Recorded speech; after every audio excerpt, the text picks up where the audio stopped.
मनरेगा और आवास योजना के बकाये मुद्दे पर राजघाट में विरोध प्रदर्शन किया। वहीं भारतीय जनता पार्टी ने पत्रकार वार्ता कर इस प्रदर्शन को ड्रामा और सर्कस करार दिया है।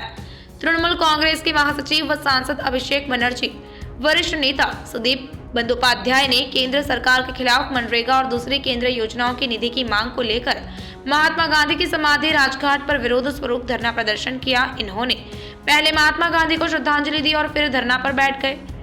इनके हाथ में तख्तियां थी जिसमें पश्चिम बंगाल से जुड़ा फंड रिलीज करने की मांग की गई। कांग्रेस नेता राहुल गांधी ने कहा कि बिहार की जातिगत जनगणना से पता चला है कि वहां OBC plus SC plus ST 84% है। केंद्र सरकार के 90 सचिवों में सिर्फ 3 ओबीसी है, जो भारत का मात्र 5% बजट संभालते हैं। इसलिए भारत के जातिगत आंकड़े जानना बेहद जरूरी है। जितनी आबादी उतना हक, ये हमारा प्रण है। बिहार के पूर्व सीएम और राजद प्रमुख लालू प्रसाद यादव ने कहा कि गांधी जयंती पर हम सभी इस ऐतिहासिक क्षण के साक्षी बने हैं। बीजेपी की तमाम साजिशों, कानूनी अड़चनों और तमाम साजिशों के बावजूद बिहार सरकार ने जाति आधारित सर्वे जारी कर दिया। ये आंकड़े वंचितों, उपेक्षितों और गरीबों के समुचित विकास और प्रगति के लिए समग्र योजना बनाने और आबादी के अनुपात में वंचित समूह को प्रतिनिधित्व देने में देश के लिए एक उदाहरण स्थापित करेंगे। ब्रिटेन में खालिस्तान के समर्थकों ने एक बार फिर दुस्साहस करने का प्रयास किया है। लंदन में भारतीय उच्चायोग के बाहर सोमवार को भारी संख्या में खालिस्तान समर्थक इकट्ठा हुए। उन्होंने काफी देर तक वहां विरोध प्रदर्शन किया। उच्चायोग में ब्रिटिश सुरक्षा बलों की भारी मौजूदगी है।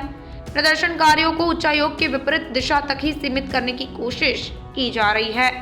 आम आदमी पार्टी के राष्ट्रीय संयोजक और दिल्ली के मुख्यमंत्री अरविंद केजरीवाल ने गांधी जयंती के शुभ अवसर पर पटियाला में न्यू इमरजेंसी और बाल चिकित्सा वार्ड का उद्घाटन किया। इसके बाद उन्होंने आम आदमी पार्टी की रैली को संबोधित किया। इस दौरान उन्होंने पंजाब के लोगों के लिए बड़ा ऐलान किया। सीएम केजरीवाल ने कहा कि पंजाब में जल्द ही सरकारी सेवाओं को डोर स्टेप डिलीवरी शुरू होगी।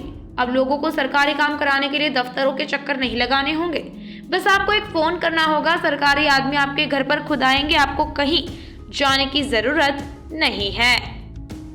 ग्वालियर पहुंचे प्रधानमंत्री नरेंद्र मोदी ने एक बार फिर अपने अंदाज में विपक्षियों पर निशाना साधा। उन्होंने कहा कि एमपी का विकास वे लोग नहीं कर सकते जिनके पास नई सोच नहीं है, न ही विकास का रोड मैप है, पर इनका सिर्फ एक ही काम है, देश से नफरत, भारत की योजनाओं से नफरत। साथ ही इन्होंने इकोनॉमी को लेकर कहा कि अगले कार्यकाल में भारत 3 इकोनॉमी में होगा। ग्वालियर में पीएम मोदी ने मेला ग्राउंड पर सभा को संबोधित किया।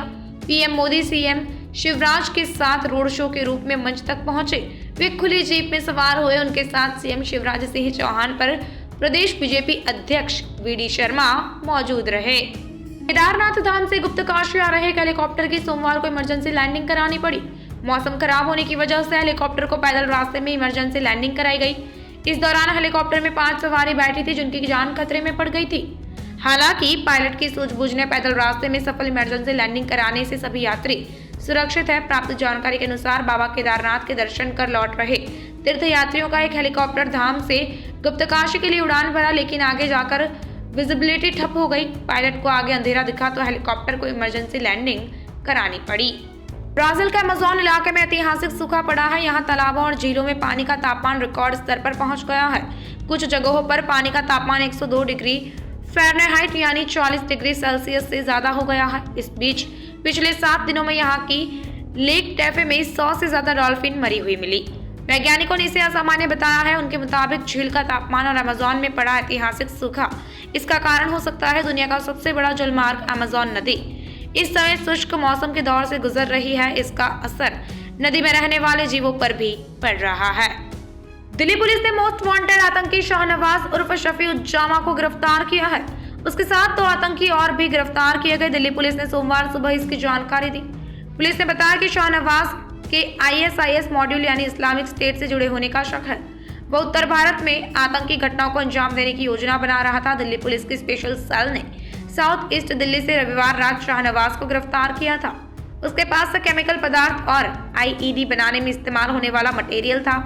फिलहाल उससे पूछताछ की जा रही है। शाहनवाज पुणे पुलिस कस्टडी से फरार हुआ था और दिल्ली में रह रहा था। उसके ऊपर 3 लाख रुपए का इनाम घोषित था। दिल्ली पुलिस ने रविवार को 2 साल पुराने महिला कांस्टेबल मर्डर केस की गुत्थी सुलझा ली। पुलिस ने इस केस में दिल्ली पुलिस के कांस्टेबल सुरेंद्र राणा और उसके 2 साथियों को अरेस्ट किया है। आरोपी ने बताया कि वह मोना नाम की महिला को प्यार करता था। जब उसने शादी से मना किया तो उसकी हत्या कर दी। इसके बाद शव को एक नाले में छुपा दिया, उस पर पत्थर रख दिए। इस दौरान वह मोना के आईडी कार्ड और सिम कार्ड का इस्तेमाल करता रहा ताकि किसी को मोना की मौत की शक न हो। उसके पास मोना के रिकॉर्ड किए गए ऑडियो थे जिन्हें वह एडिट करके उसके परिवार को भेजता था ताकि उन्हें लगता रहे कि वह जिंदा है। 2 साल मोना के घर वालों और पुलिस को चकमा देने के बाद जब ये केस क्राइम ब्रांच के पास आ गया तो धीरे धीरे इन्वेस्टिगेशन में सारी कहानी सामने आई।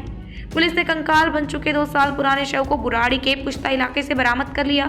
कंकाल के अवशेषों को डीएनए प्रोफाइलिंग के लिए भेजा गया ताकि यह पता लगाया जा सके ये मोना का ही शव है।